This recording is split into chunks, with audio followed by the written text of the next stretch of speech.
Yes, and I'm going to start the recording right now. All right. So the total equation.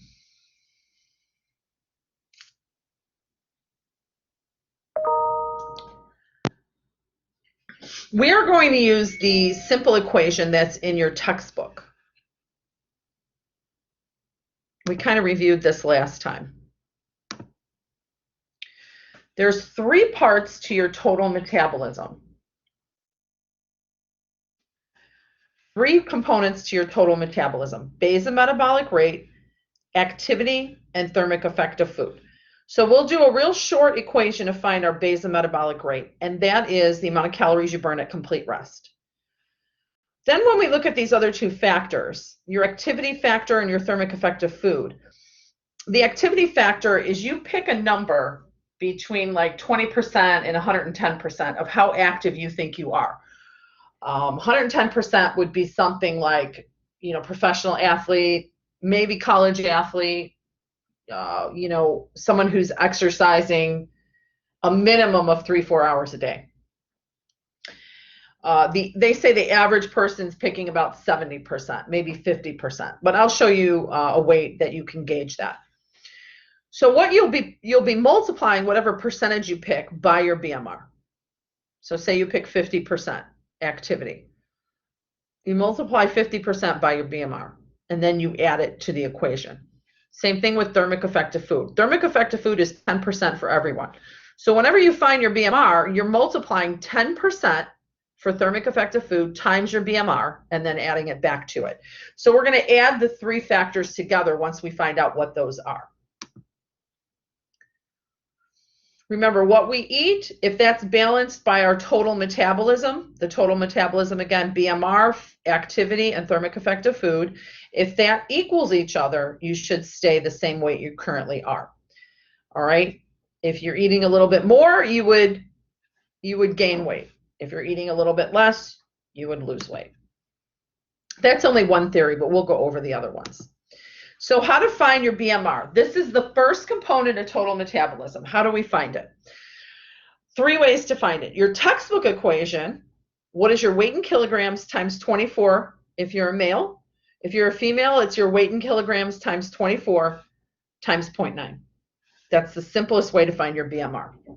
I've showed you, if you'd like to do it the more sophisticated way with more factors involved, you can use the Harris-Benedict equation. I would suggest using the newer one. It was revised in 1990. The Harris-Benedict equation will calculate your BMR based on your gender, your weight, your height, and your age. So it has more factors. It would be more precise. And then finally, the online calculators.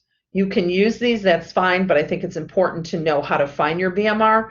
And the biggest factor in your BMR is what you currently weigh. So clearly, people who weigh more have a higher basometabolic rate, have a higher metabolism than people that weigh less.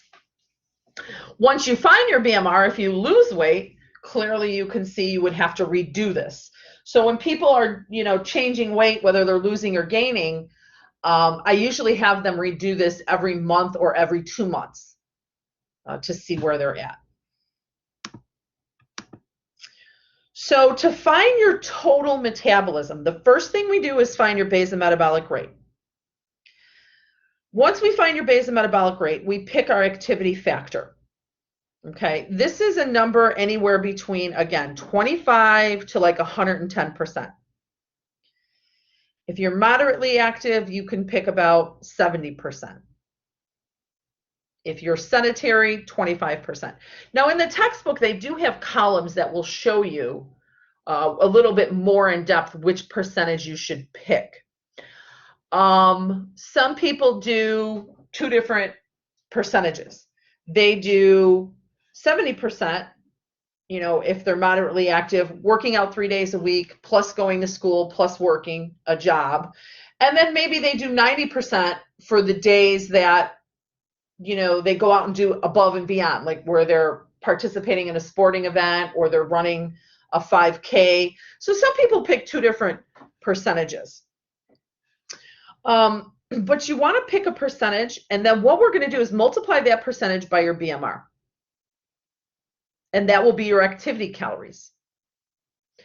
Then we take 10% for the thermic effect of food. We multiply 10% by your BMR, and that will be how many calories you burn digesting and absorbing food. Then we have to add all these three things together. BMR plus activity level plus thermic effect of food. I think at this point, I want to show you something in your textbook. It's going to take me a second to open it. I forgot to open it.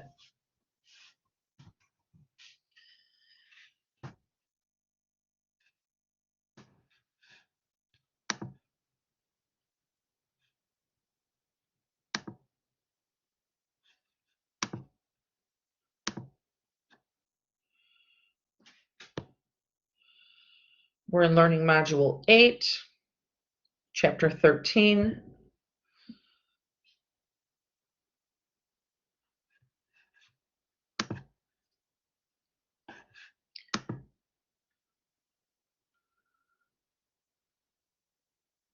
I'm going to try to find that chart to help you guide what percentage you should pick for your activity.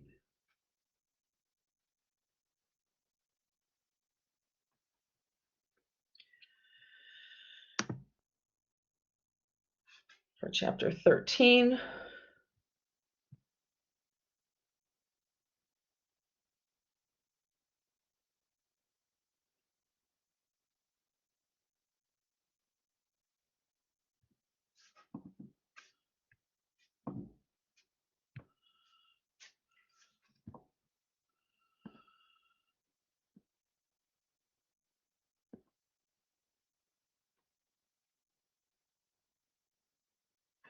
As you can see, this chapter talks a little bit about body mass index, talked about body composition. Here's the components of your total metabolism. Do you see this chart here? My screen is still sharing, guys? Yes. Yes, it's still sharing. So you can see that your total metabolism, the largest portion is your BMR, the calories you burn just to stay alive. And then this portion, 15 to 35%, is your exercise and your activity. And then the thermic effect of food, a small percentage, about 10%. Now, thermic effect of food, thermic effect of food. I'm looking for this chart to do the math. Here it is. This chart is going to tell you what percentage you should pick to use as your activity factor. So we're trying to get, let's just go with 1% for right now. Which percentage do you think you fall under based on these categories? Moderately active, heavily active, lightly active, and you can see the charts. Okay, you can see the one side is for men, one is for women. What can you pick one percentage that you think you would be for your activity factor? I'll tell you, for me, I would probably pick something in the moderately active. And I would be in this column here for moderately active woman. I might pick 60% as my activity factor. Do you all have a percentage? And if so, just somebody say their percentage. And if you're having trouble picking a percentage, let me know. Anybody want to say what their percentage is? I'm 60. 65 to 80. Okay. And maybe like on a day you're doing a lot of work, you could pick the higher end. Maybe on the days where I'm, playing my softball or running a 5K, I might pick 70%. I hear something in the chat room. Let me check real quick. Okay, good. You're posting your percentages. Does anyone have questions on this chart, or do you all have a good grasp of what number you'd pick? Okay. So what we'll do is we'll multiply that percentage by our BMR, and that's how many calories we'll burn being active. Then we'll multiply 10% by our BMR, and that's how many calories we'll burn for our thermic effect of food. Okay. Then we combine all three of those, and we get our total metabolism. Now, I do know that some of my students in the online class thought that the BMR was your total metabolism. It is not. That's just how many calories you burn staying alive. So you've got to add on those activity and thermic effective food numbers. Okay, I'm just checking the chat room. So I think what I'll do now is I'm going to use the whiteboard to show you an example, and then we can watch a video on it, and by then you should have this done. All right, so I'm going to stop sharing that. I'm going to share my whiteboard. Hopefully this goes well. Let me do, and I did email you guys this equation too. Let me do my BMR first. Okay. Does anyone want to be the example? You would need to tell me your weight in pounds.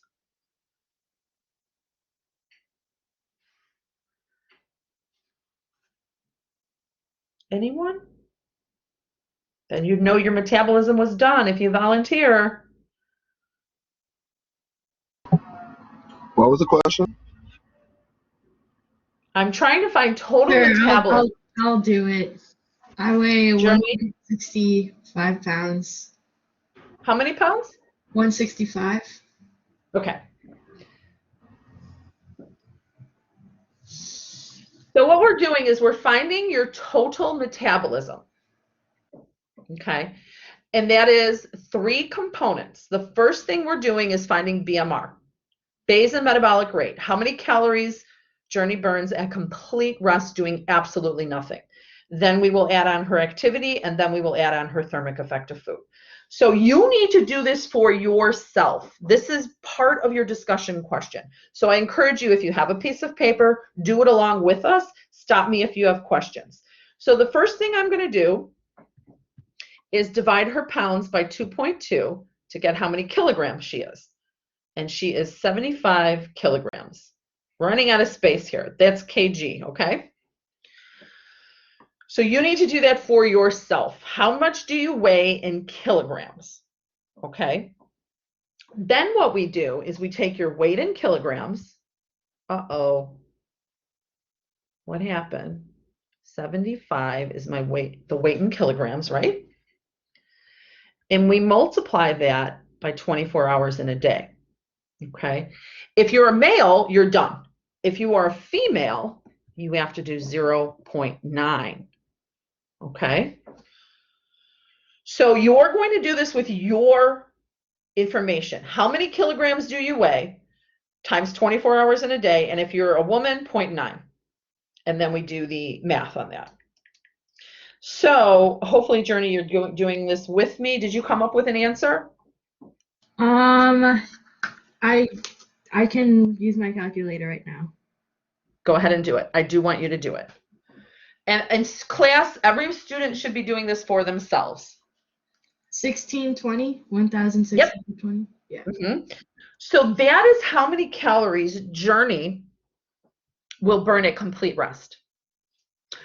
So that's the minimum anyone should be eating is their BMR, because that's how many calories they need for all the organs to stay alive. Okay. Now I'm going to pause for a minute and let everybody do theirs. And if you have questions, raise your hand. But after this minute, you should have your BMR calculated. So I will pause now.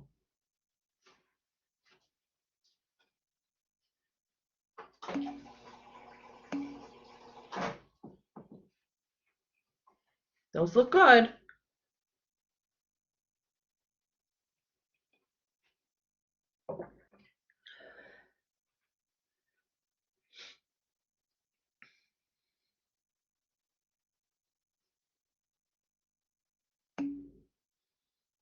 Okay.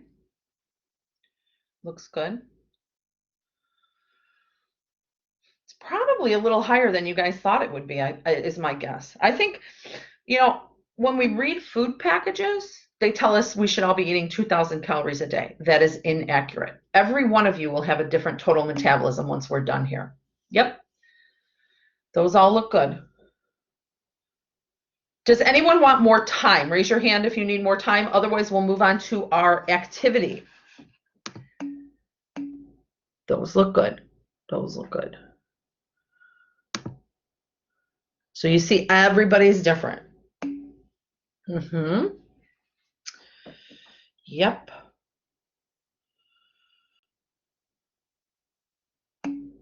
Mm-hmm.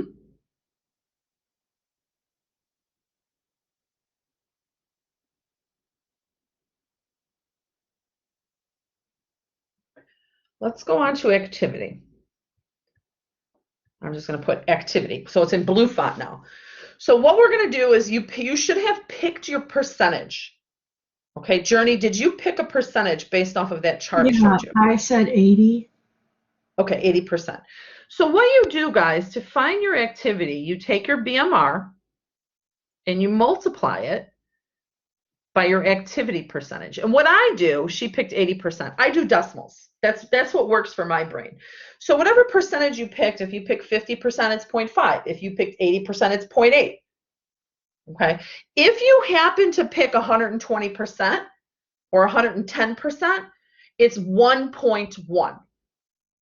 Okay. If you picked 100%, you don't even have to do math. It's 1620.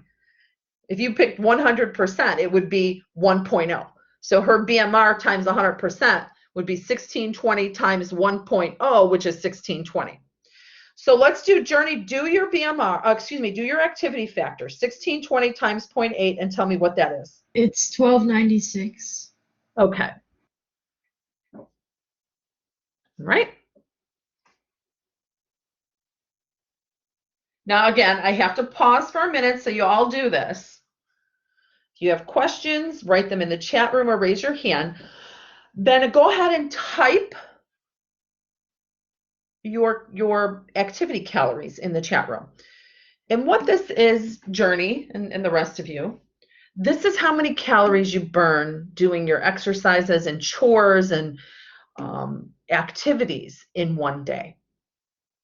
Okay. So far, Journey's burning 1620, staying alive, and 1296 being active. We've got one more factor. I'm going to give you guys another minute though.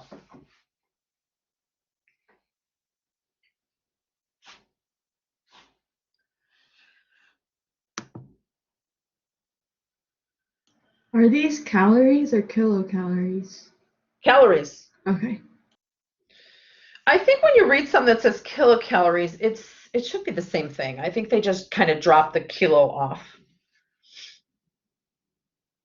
But it's a little higher than you guys thought, I'm guessing. Most people don't realize how many calories they burn in a day. They kind of underestimate for the most part. I know a lot of students in my 25 years of teaching this are pretty shocked when they see these numbers. And I'll tell you, for me, and I'm a big person, I'm usually around 3,000 calories a day. And at my age, that's quite a bit. You know, as we age, this number should drop a little bit. If you're using the textbook equation, it won't, because it's the most simple BMR equation there is. If you use that Harris-Benedict equation, you will see there's a spot where you input age. So this actually does change according to your age when you use a more precise equation. Okay, I think we can move on to thermic effect of food, which is your last of the three components. And I'll put it in orange here. We take the BMR and we multiply it by 0.10. And if we do that, you don't even need your calculator. It's the first three numbers. 162 calories for Journey. For you guys, obviously it's going to be different because y'all got a different BMR. Okay, but everybody's thermic effect of food is about 0.1. So I'll give you a minute to do that.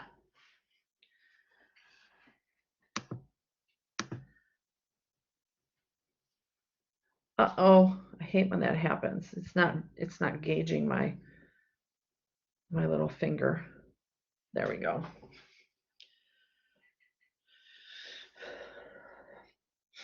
Questions yet?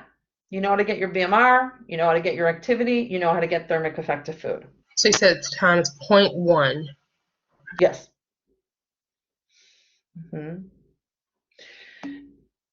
And these percentages will be like 10% of your total metabolism is thermic effective food.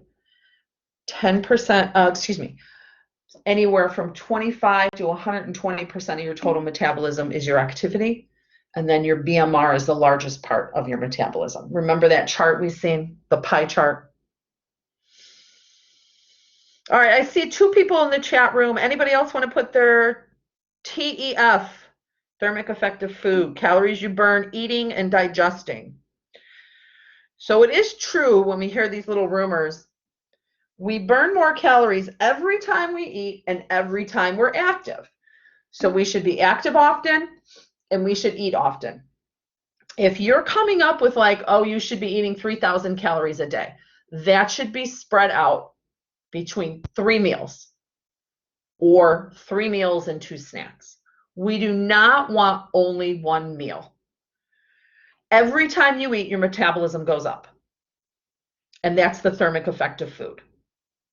Every time you're active, your metabolism goes up. And we want those things to happen often during the day. We want a spike in our metabolism often during the day by being active, by eating often. Okay, let's do your total. Journey is waiting for her total. We add the 3 things up. So we're going to add BMR plus activity plus thermic effect of food. Journey, do that for me.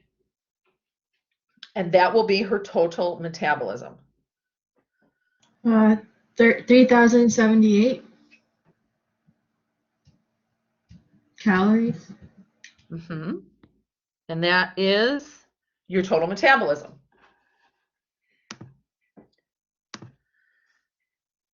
There we have it.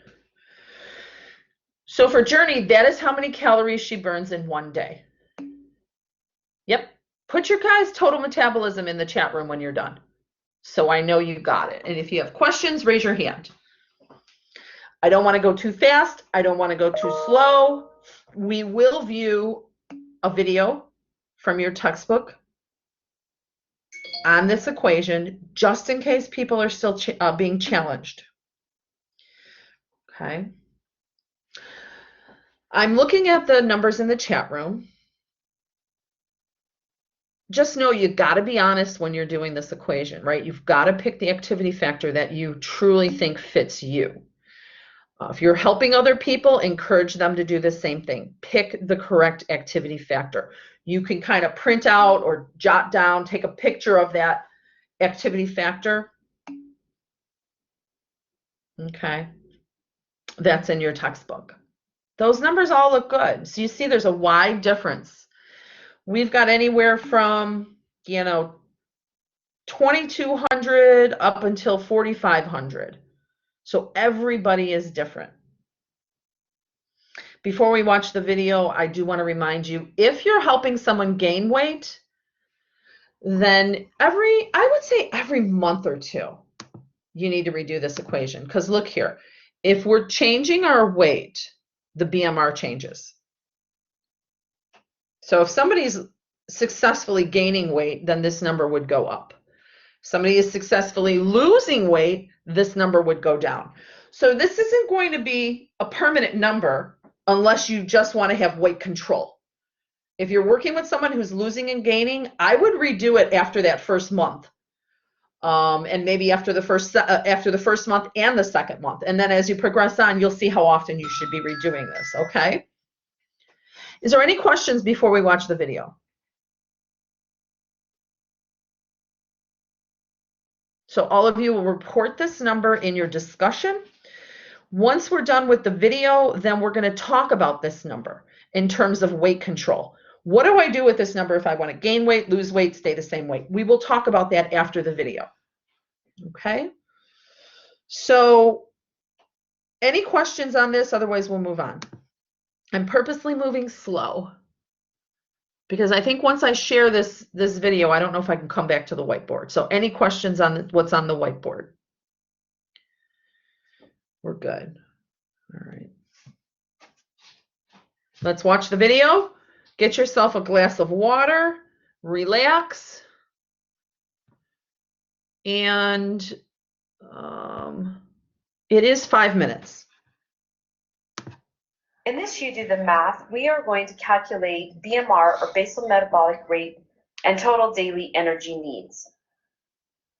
So many people try to estimate their total energy needs by recording the food they eat or the food intake and then calculating the calories that they've consumed. And then they compare that to their weight. And if their weight's been stable, they assume that the amount of calories they're eating is the amount of calories they're burning in a day. However, this is a pretty inaccurate way of trying to estimate your total energy needs because most people underestimate the amount of food they eat, anywhere from 10 to 30%. So a more accurate method is to calculate your basal metabolic rate and then add the amount of calories or energy you're expending from your physical activity. So we're going to do some calculations here to assess your daily energy needs by calculating your basal metabolic rate and then adding the calories you burn from physical activity. So the first step is to calculate BMR. If you're a man, what you do is you multiply your body weight in kilograms by 1 calorie per kilogram of body weight per hour. So let's do that calculation for somebody who weighs 175 pounds that's a male. So first we want to take the weight and we want to convert that into kilograms. There are 2.2 kilograms per pound, so 175 divided by 2.2, the pounds will cancel out and we can see that this person weighs 79.5 kilograms. Now we have the multiplication of their weight in kilograms by 1 calorie per kilogram per hour. So 1 calorie per kilogram of body weight per hour. So 1 times 79.5. The kilos will cancel out, and this person's basal metabolic rate is 79.5 calories per hour. Now you want to calculate your BMR for the total day or for 24 hours, which is simply done by taking 79.5 calories per hour and times that by 24 hours in a day. The hours are going to cancel out. This is going to give us total calories in a day for the basal metabolic rate, and that's 1909 calories a day. If you're a woman, you do the same calculations, but instead of multiplying your weight in kilos by 1, you multiply it by 0.9. We're not going to do that in this example. We're going to continue on with our example of a male and add the physical activity to the BMR. So the next step is to estimate activity level. You can do this. We have some charts where you can select the description that most closely fits your general lifestyle. This is the chart. And for our example, for our male, he's a college student. He lives on campus. He walks to classes located throughout campus, carries his backpack every day. He spends most of his time reading and writing because he's studying. He doesn't exercise on a regular basis. And with that information, we would categorize his lifestyle as lightly active. So we would look in this chart at the lightly active column. And to calculate his physical activity, we're going to use that lightly active column. So we're going to take the basal metabolic rate that we calculated of 1909, and we're going to times it by the percent of the lightly active rate that we calculated. So we have 1909 calories per day times 50% or 0.5. We're using that decimal equivalent of the percent. And that is going to add 955 calories a day for physical activity. And now we're going to do the upper end of the range. So the 1909 calories per day for basal metabolic rate times 70% for the activity, or 0.7. That's 1,336 calories per day. And then we put this all together by adding the basal metabolic rate, the 1909, to the physical activity calories that we calculated. So 1909 calories a day plus the lower end of the range of 955 calories a day is 2,864 calories per day. And then we do the upper end of the range, 1909 for our basal metabolic rate, plus 1336 is 3,245. And so we can see that this person has a range of calories of 2,864 to 3,245. Okay. Now I will comment that a lot of these programs, even though this chart has the thermic effect of food, sometimes they leave that out when they're doing total metabolism. I would encourage you to use that because it is a portion of the total metabolism. If you're helping someone lose weight, potentially it would be optional to leave that out, that extra 10%. If you're trying to gain weight or you're trying to stay the same weight you are, I would definitely add it in. Okay. But use best judgment. By the end of the class, you're going to have such a better idea, even by a week from now, of how to help someone gain or lose weight. You'll be able to gauge whether you should use that or not. Myself, if I'm helping someone lose weight, if they're very overweight, I will leave that out when I calculate their total metabolism to cut them down a little bit. So by now, class, you should know how and have calculated your total metabolism. I see lots of numbers in the chat room, but not everyone. There's 19 students. I see 8 in the chat room. I'm hoping the rest of you know your total metabolism. There's no way for me to tell, but if you have questions, raise your hand. Because what we're going to do is we're going to use this number to learn how to gain weight, lose weight, or stay the same weight. Okay? And we'll move on today doing that by learning the theories of weight control. Okay? Any questions on how to find total metabolism? You should have that number, at least one number for your total metabolism written down right next to you. And refer to that when we move through these slides.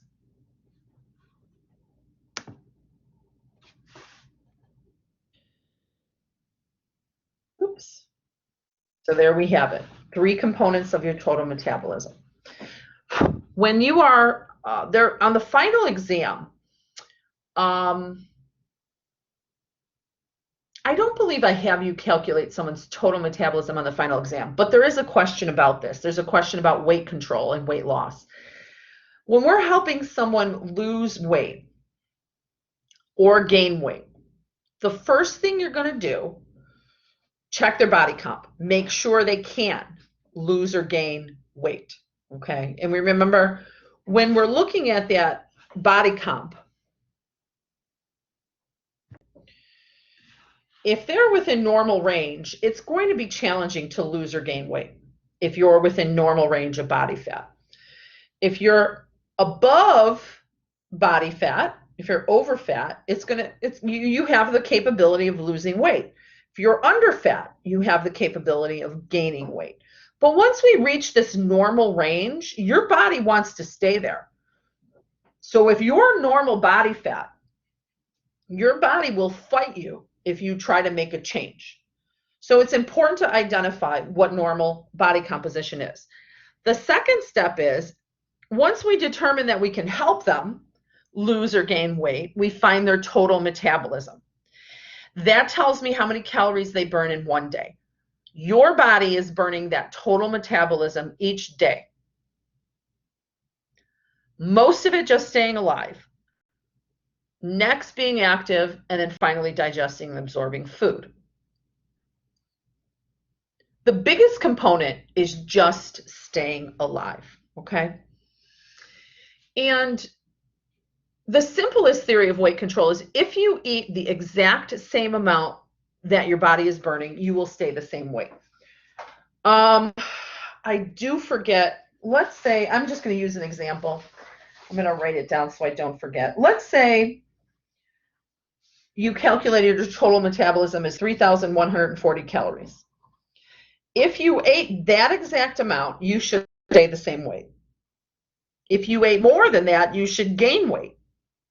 If you ate less than that, you would lose weight. But there are some confounding factors with that theory. But that's the most simplistic theory of weight control. And I'll tell you about some of these confounding factors in a moment.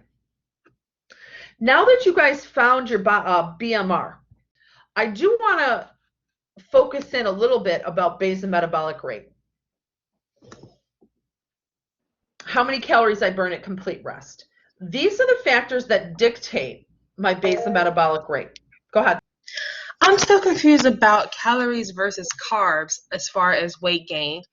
So let's say you have a moderate to low caloric intake, but you're eating a lot of carbohydrates. Like let's say your daily, carb intake like limit is between 130 and 150, but you're like almost at 200. You would still like gain, correct? Okay, so here's the best answer I have for you. There are so many factors that dictate weight control. You will learn a lot of them today. So I can't give you the exact answer, but here is the best answer. In terms of weight control, it really doesn't matter where the calories come from. Doesn't matter what nutrient they come from. It's the total calories compared to your total metabolism that matters. Okay? In an ultimate world without any confounding factors, that would dictate your weight, regardless of where the nutrients come from. But it's so important where the nutrients come from in terms of your health and wellness, because we need the carbs to do a certain function. We need the fat to do a certain function. We need the protein to do a certain function. We need the vitamins and minerals to do certain functions. So we need the variety of nutrients to keep our body healthy. That's the importance of having a wide variety and eating the appropriate amount of carbs, fat, and protein. Okay? But in terms of weight control, if I just isolated that factor, it's total calories, and that's all that matters. If you ate all protein, wouldn't really change. In terms of weight, in terms of health, yes, you might make yourself sick. If only thing we ate was 3,140 calories of carbs, in terms of weight, it shouldn't matter, but in terms of health, it would, because we might set ourselves up for chronic diseases or for our body not functioning properly because we don't have protein and fat. So think of nutrition in two ways. One is weight control, one is health. In terms of weight control, it shouldn't matter where what nutrients the calories come from. Just total calories in, total calories out. And in terms of health, it is vital that we have that variety of nutrients. Knowing that I said that, you've got to get through the next couple of slides here and different things that impact your weight. Because in theory, it's just total calories. But if we take into account other factors that impact our weight, like genetics and sleep and how often we eat and whether we're fasting or overeating, those factors do impact your weight. Okay? So I hope that helps you.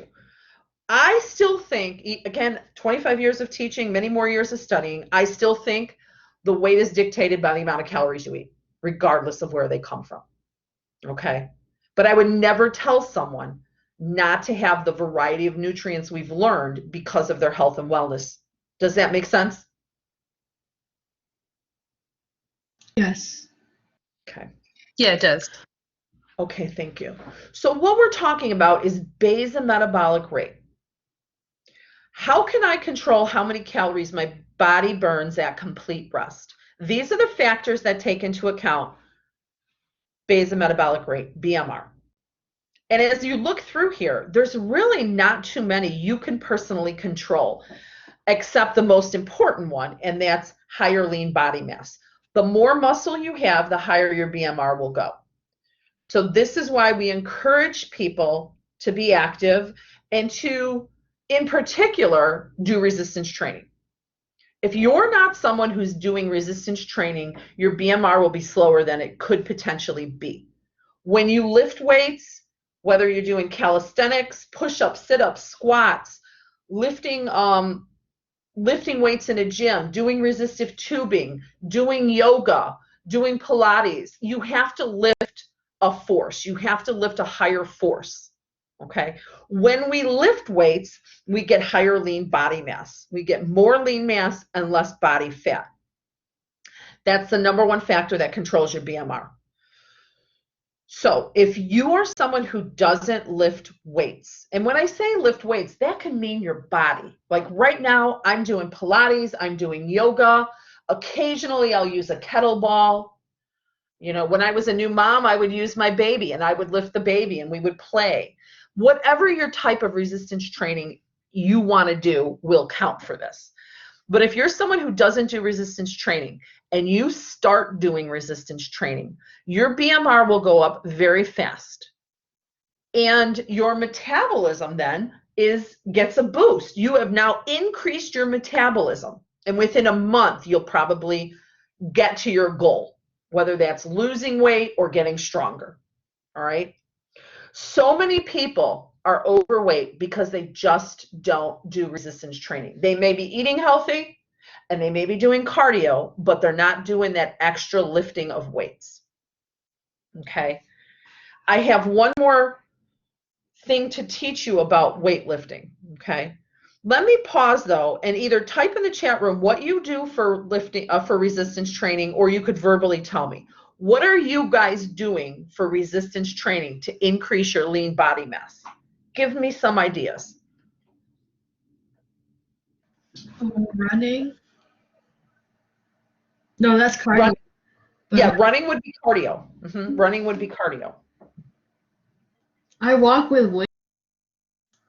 If you have the weights in your hand, Yeah. that would be low resistance training, but that is a form of resistance training. I'm going to check my chat room. Deadlifts, weightlifting, bench press, very good. Military press, any of those exercises. Yoga does count because you're lifting your body weight. Pilates would count. Pull work would not count, I hate to tell you, unless you're using those resistance foam rolls in the pool. But pool work, you're actually way less in water than you do on land. And resistance training, your muscles will grow when you put a load on them, when you put a load of force on them. I don't know if I'm spelling calisthenics right. But you guys, on TV, they have all these videos that you guys could do with your body weight. Does anyone know the name of the programs? Gosh, I can't remember. There was a type of training that they would do and you're only using your body weight.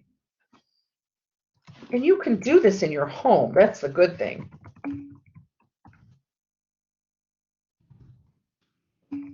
I'm reading your comments. I'm typing a few too. Basic calisthenics. Yeah, like Anastasia said, like it's something like P90X, I think. There's different programs. Lifting children. We always encourage new parents to do that. The kids get a kick out of it too. But if you're in your house, planks, push-ups, squats, toe raises, get yourself a kettlebell, a medicine ball. You do not have to be in a gym to do this. I'm spelling wrong, but I'm trying to do it quickly. Medicine ball, kettlebell, things like that. Okay. That's the number one thing you can do to boost your metabolism. So there you have it. If someone says to me, how do I increase my metabolism? Lift weights. A friend of mine has triplets, and they're all like the cutest little chunky babies, and like her arms are so ripped. She has those babies. Yeah, you know, that's a great way. Sometimes, you know, the ladies after they have their baby, they want to lose weight. And I think you just got to do something that's fun for you. So playing with the kids, like I told you guys before, going to a park with a child, if you do what the child does, you'll be in good shape. Between the cardio of running and the, you know, hanging on the monkey bars or, you know, pulling themselves up and down on that equipment, that is a good exercise. I heard somebody in the chat room. I just got to check here. All right. Now let's look at the other factors that boost your metabolism. We really can't control all of them. We can't control our height and age. The thyroid hormone, you know what? Some people have a depressed thyroid hormone. It's called hypothyroidism. It's about 10% of the population don't have enough thyroid hormone. The only way you'd know is if you got a blood test. And if that blood test came back that you don't have enough of this hormone, the doctor can give you some medication to regulate that.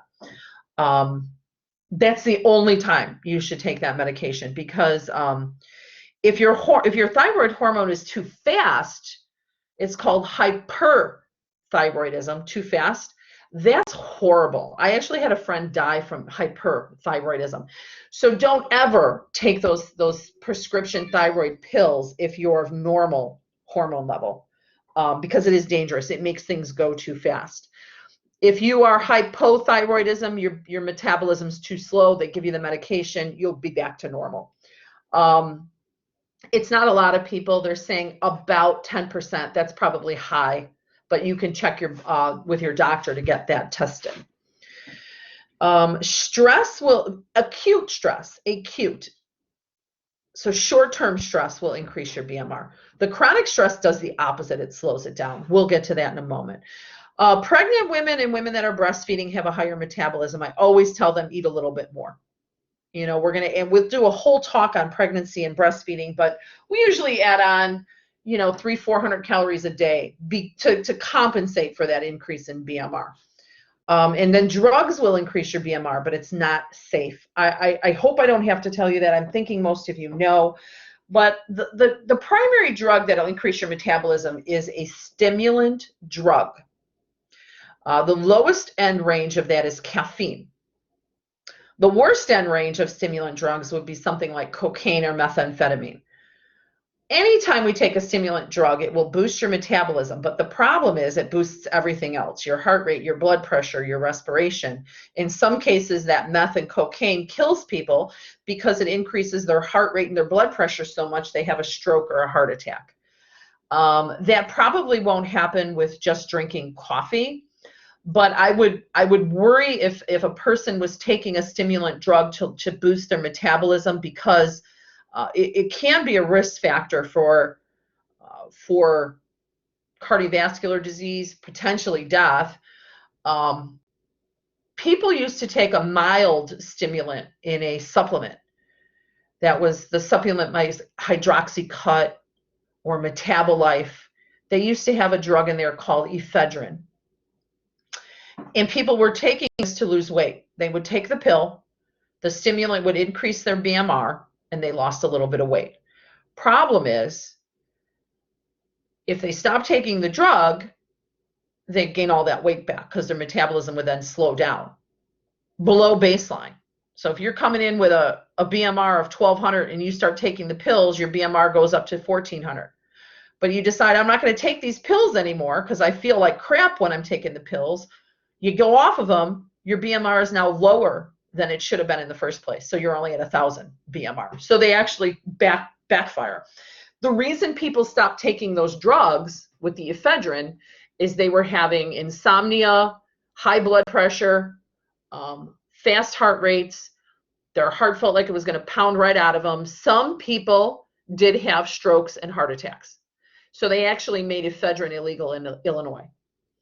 They've replaced it now with just caffeine. So they're putting high dose levels of caffeine in these diet pills. All it is caffeine, and it's a stimulant drug. The same thing would occur as you drink a pot of coffee.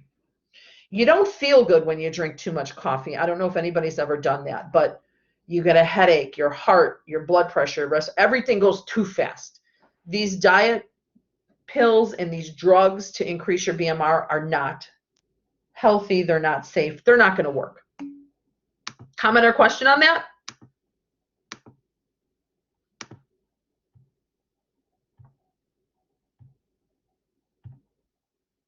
So if we look at the opposite, I always go one too much. What causes our metabolism to be slow? Not enough muscle mass. If you're not resistance training, your metabolism will be slow. Add in a couple push-ups, squats, crunches, you start boosting your metabolism. Okay. Shorter people do have a lower BMR than taller people. As you get older, your BMR slows down. I know that. Every decade. So I'm in my 40s now. I could tell you that I'm not 11% body fat like I was when I was 20 years old. Every decade it does slow down.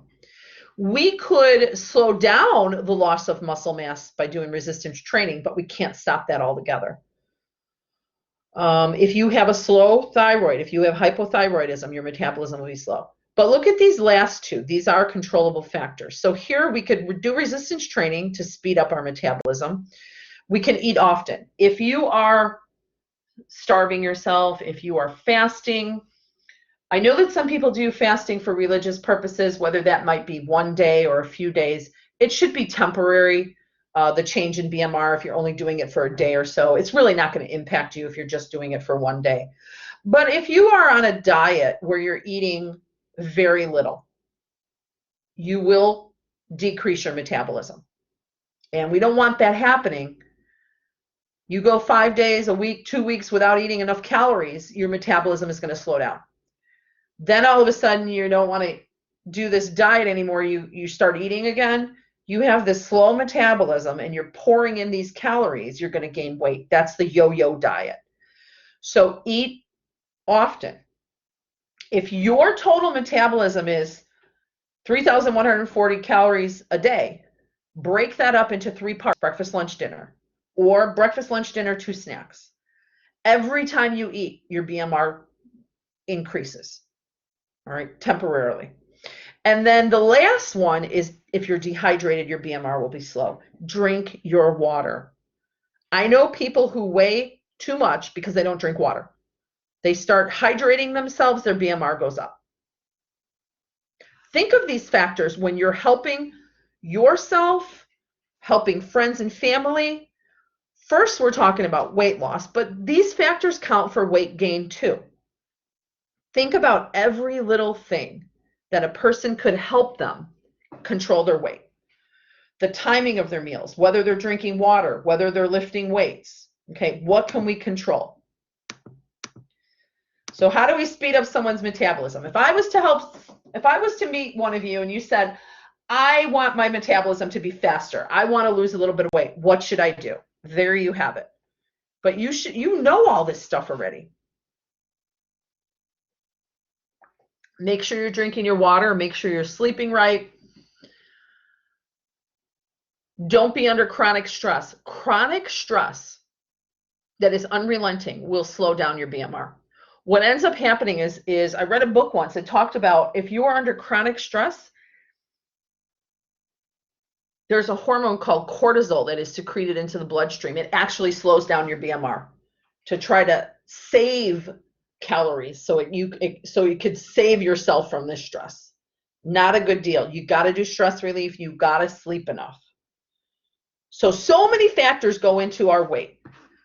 So although I answered Talea's question by saying calories in, calories out, that's important if we can control these other factors too. Calories in, calories out is the number one thing. But be an investigator and look at the other things: the water, the weight training, the sleep, the stress, the timing of meals. Okay? Let's go over the theories of weight control. Any questions up to this point? We talked about how to find your total metabolism, which is 3 things: BMR, activity, TEF. You should have your total metabolism number right now. Then we talked about, well, how do I increase or decrease my basal metabolic rate? What can I control to increase or decrease my BMR? You should know that. Now let's look at that one number. I'm just going to go with an easy number. We're going to use 3,000 calories as our example. And we're going to go through 4 theories of weight control. The first one I've already taught you. Energy intake equals energy expenditure. You will stay the same weight. If you eat the exact same amount of calories as your total metabolism, you will stay exactly the same amount of weight you are right now. So in my example, if I calculated total metabolism of 3,000 and I ate exactly 3,000, I'd stay the same weight. If I eat less than 3,000, I'd lose weight. If I eat more than 3,000, I would gain weight. The number one reason people cannot gain weight. Listen to me if this is you. If you have tried to gain weight and you cannot do so, the number one reason is that person is not eating enough calories. I have helped a lot of people gain weight. This is especially true with very young college athletes. And I say young, I mean teenagers, right? 20 years old. Their metabolism, I remember, I don't know who it was, but someone in this class had a metabolism over 4,000 calories a day. If that person said, well, I can't gain weight, they might only be eating 3,000 calories a day. They're not going to gain weight if you're not eating more than your total metabolism. And that's the number one reason people can't. They think they're eating a lot, but when they do their diet analysis, they're only going up to 4,000. And maybe their total metabolism is 4,500. They're not going to gain weight. You have to eat above your total metabolism to gain weight. That's the primary reason people are not successful at that. So remember it if somebody you know wants to gain weight, but they can't. So here's your simplistic caloric balance theory. Set point theory. Who knows what this picture is on my screen? Somebody tell me. Isn't that the balance that they use on old scales? It is a scale. This would be, I need to update my pictures. Now they have more electronic ones. But you know in your house you have something that controls your heat or air conditioning. I think they even have Nests. The Nest. You will move the little lever here and make the heat go on. So you set your house at 72 degrees and you want your house to remain at 72 degrees. Sometimes the heat kicks on, keep it up at 72, and sometimes that air conditioning comes on to keep it at 72. But no matter what, the house tries to stay at 72 degrees. This is the set point theory. Think of this thermometer kind of controller when you hear set point theory. What the set point theory is, your body wants to be at a certain weight no matter what. Think of it in pounds. My example will be 200 pounds. Your brain, according to the set point theory, wants to be at 200 pounds no matter what. Okay? In order to maintain this weight, your brain will manipulate your metabolism and your appetite to keep it there. So for instance, if your brain wants you to be 200 calories and you decide to only eat half your total metabolism, you're only going to eat 1,000 calories a day because you want to lose weight. If you have that drastic change of only eating 1,000 calories a day, what your body will do, according to the set point, slow down your metabolism, increase your appetite to try to keep you at 200 pounds so you don't lose weight. Okay? The opposite, let's say you know someone who's 200 pounds, their total metabolism is 3,000, and they're eating 4,000 or 5,000 calories a day. They're eating everything in sight and they never gain weight. You all have friends like that. They can eat anything they want. They never gain weight. According to the set point theory, what happens is their metabolism speeds up and their appetite decreases to try to keep them at 200 pounds. So according to this theory, now this theory is different than caloric balance theory. The set point theory is your brain wants to be a certain weight and will do anything to keep it at that weight. All right? I always look at this and say, well, if I'm working with someone who appears to be doing great in terms of their health, they're eating healthy, they're exercising, they still can't lose weight. I think of this theory. It kind of wants to keep you where you're at. But there is a trick with the set point theory, and this is the trick I want you to use. If we find our total metabolism and we only change the amount of calories we eat by a very small amount compared to your total metabolism, your brain won't perceive that change and it will not manipulate your metabolism and the appetite to keep you at the current weight you are. For instance, your total metabolism is 3,000. If I make a huge change, my metabolism is going to speed up or slow down. my appetite's going to speed up or slow down. If I make a very small change off that 3,000, my brain won't perceive that You can't change. see the screen. Did the screen die on you? Yeah. Uh-oh. Let me share my whiteboard for a moment. So let's say your total metabolism is 3,000. We're just working on the set point theory. If somebody decides to eat 1,000 calories, their metabolism is going to slow down and restart. Well, let's only take off a little bit.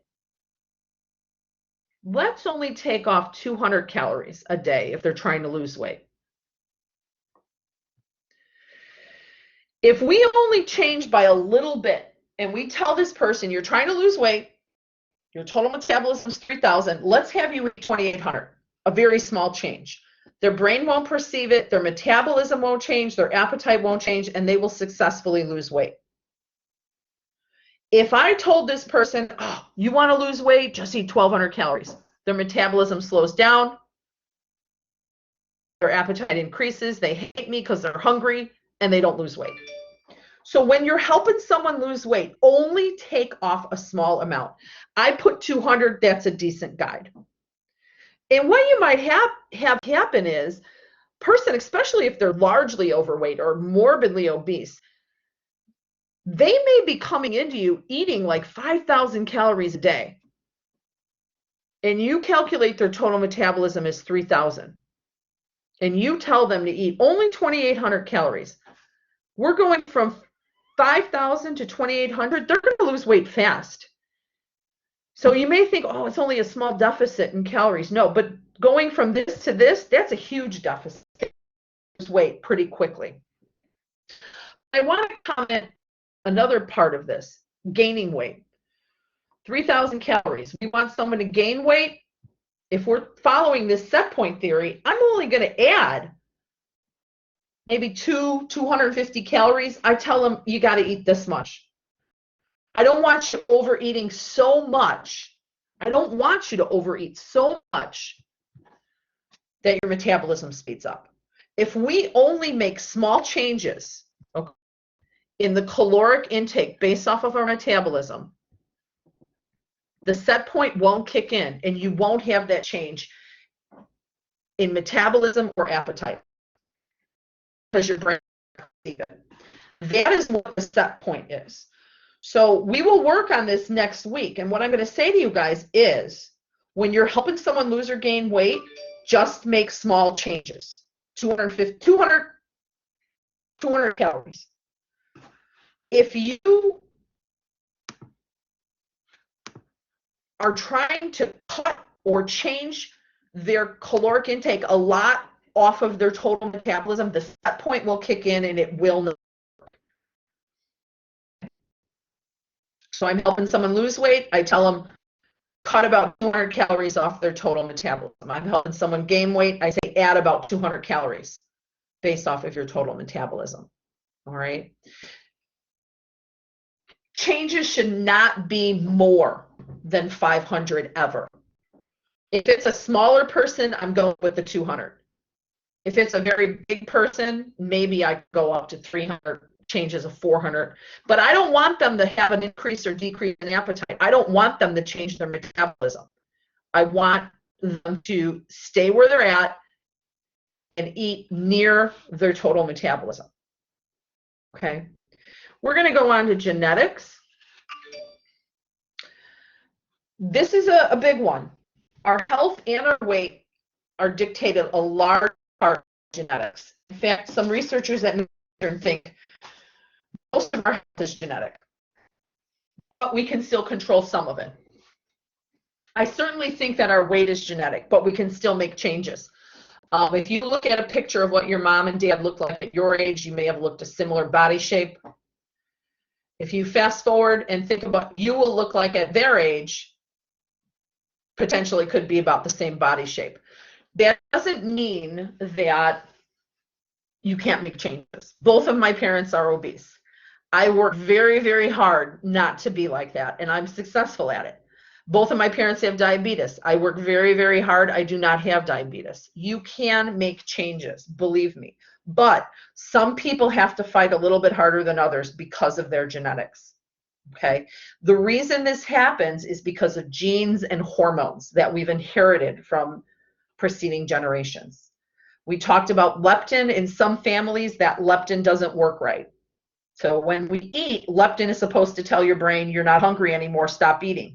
Some families, that doesn't work right. The thrifty gene theory, some families, this goes back well into hunter and gatherer generations, where in order to eat, they had to find their food, find berries, eat fish, hunt animals, and they could go weeks without eating. Well, how did they survive? They have a slow metabolism, so they conserved everything they ate. Every calorie they ate was burnt very slowly, very efficiently to help them stay alive. In today's society, we don't need that, but some families still have it. Some families still have a slow metabolism. So know that genetics controls your weight. Okay? So far what we have is the amount of calories we eat impacts weight. Certainly. If we change how much calories we intake, a lot, compared to your total metabolism of how many you burn in a day, that will impact your weight. If you want to lose weight, only make small changes. You want to gain weight, same thing, only small changes. We know genetics impacts our weight. And the last portion of this is your environment. What things in your environment impact your weight? I would never underestimate this, okay? And even they impact your food choices, right? The media, commercial ads on Facebook and social media, ads on TV, your occupation, maybe whether you're going to parties or not, the environment you live in and the amount of money you have to spend for food. The environment would be, are you living in a place that is a food desert that doesn't have healthy food options? Are you living in a place that is a food swamp where you're surrounded by convenience store and fast food restaurants? Do you have enough money to afford food, right? We know that people's education impacts their weight. Those with higher education have more normal body composition than those with lower education. So there are so many environmental factors that impact our weight. What do you do for your hobbies? If it's a physical hobby like playing a sport, or maybe you like to play video games, that's a huge difference in terms of how much you're burning in a day. But that's our environment. I could raise my hand, I can raise both hands and both feet. COVID impacted my weight. COVID threw me for such a loop that we weren't leaving our house, right? I gained weight. The kids gained weight. I could tell you one of my child got overweight because of COVID. He was on 4 different sporting teams when we shut down. And he went from playing on 4 teams to playing on no team. And I could tell you, he and I, if we do not fight to keep our weight off, we will go overweight easily. But these are all environmental factors. Do not underestimate them when we talk about weight control. Okay, so what I want to say to you now is, why do you weigh what you currently weigh? Don't have to say it out loud. But you can see there are so many factors that impact your current weight. There's so many factors that impact your current weight. Genetics, how much you eat, the timing of your meals, your water intake, whether you do resistance training, how close restaurants are to you, watching video ads, playing video games. All these things impact your weight. I didn't even go into another one, mental health. We will actually talk about eating disorders for 1 week. But mental health, I don't know how many of you know this, but about 50% of individuals who have depression are obese. That's a huge number. And that's something that people in our society don't talk about. They don't talk about mental health a lot, and they don't have that connection to know that depressed people tend to be overweight. Not all of them, but that's something that, we're not going to cure that obesity unless we get to the root of the problem, which might be their mental health. Okay. So leaving here today, we did a lot. I talked way too much. Next week, I'm hoping you guys do group work and active. But I had to get through the lesson. Today, you should know what your total metabolism is. And then the theories of weight control. There's 4 of them. You should have a good idea of how to lose and gain weight. We will work a lot more on weight loss, weight gain next week in terms of, I've got this total metabolism, now what? We will do some casework in terms of how to help someone exclusively lose weight. What are things we can do? And then the opposite, how do we help someone gain weight based off of this total metabolism? So I'm going to stop today, and if you've got questions, raise your hand. If you came in late, I need to take your attendance. Otherwise, you are free to go. I've updated the recordings on Blackboard, so you can look online if you need to catch up on any of the classes. And I hope that we're still recording.